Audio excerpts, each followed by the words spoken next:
Des fois, on a des petites phrases comme ça dans la vie qui viennent percuter, qui nous font réfléchir. En fait, oui, j'ai souffert de surpoids, d'obésité toute ma vie. J'ai fait tous les diètes, les régimes possibles et imaginables.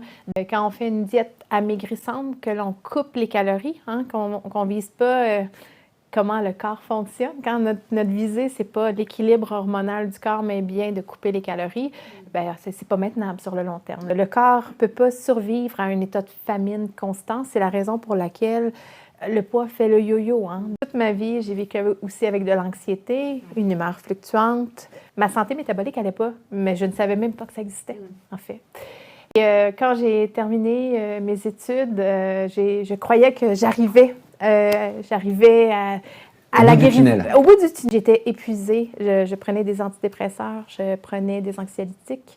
Et alors que je pensais que tout était pour s'enjoliver et que tout deviendrait plus facile, ce fut le contraire. J'ai plutôt continué à sombrer. J'étais dans une dépression vraiment profonde et je ne comprenais pas pourquoi j'étais là. Ça aurait dû être le bonheur et c'était pas le cas. Exactement, m'a dit, mais pourquoi tu ne sais pas tel changement dans ton alimentation et tu as quoi à perdre? Des fois, on a des petites phrases comme ça dans la vie qui viennent percuter, qui nous font réfléchir. Puis je me suis dit, effectivement, c'est juste l'alimentation. La neuroscientifique en moi s'est mise à creuser la littérature scientifique parce que je voulais voir s'il y avait des fondements derrière ça. Et le but derrière ça, quand j'ai fait mes recherches dans la littérature scientifique, je voulais voir si le type d'alimentation que je m'apprêtais à faire le virage, si ça pouvait améliorer mon humeur, si ça pouvait améliorer mon anxiété.